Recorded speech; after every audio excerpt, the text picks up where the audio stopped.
ଧମକ ଦଉଛ ନା ଟଙ୍କା ଦେଇ କ୍ୟାପଚର କରିବା ଚେଷ୍ଟା କରୁଛ? ଏ ଇନ୍ସପେକ୍ଟର ମଳୟ ଲାଞ୍ଚ ଅଫିସର ନୁହେଁ କି କାହା ଧମକରେ ଡରିଯିବା ଲୋକ ନୁହେଁ। ବୋପାଲୋ ଏ କଣ ଗୋଟେ ଖାକି କୌଶାକ ପିନ୍ଧି ପକେଇଛ ବୋଲି ଆଉ ତମେ ଇନ୍ଦର ଚନ୍ଦ୍ର ମାନିବନି ନା କଣ? ଭାଷା ସଂଯୋଗ କରି କଥାବାର୍ତ୍ତା କର, ନହେଲେ ଦେଖୁଛୁ ଏଇ ପୋଲିସର ଲାଠିକୁ ଏଠି ବାଡ଼େଇ ବାଡ଼େଇ ତୋ ପିଠିଟାକୁ ପୁରା ବ୍ୟାଣ୍ଡ କରିଦେବି।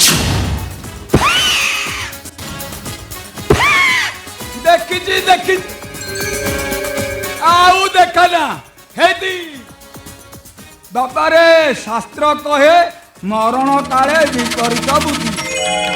ହଁ ଆଉ ତେତେ ଜନ୍ମ ଡାକିଲାଣି ଆଉ ନହେଲେ ଆଉ ତୁ ବାଘ ଗୁମ୍ପାରେ ବସି ବାଘ ସହିତ ଲଢ଼େଇ କରିବାକୁ ଆସିଥାନ୍ତୁ। ମରିଯିବୁ ରେ ହାରାମି ଜାଦା। ଏଠୁ ପଳେଇ ଯା। କଣ କହିଲୁ?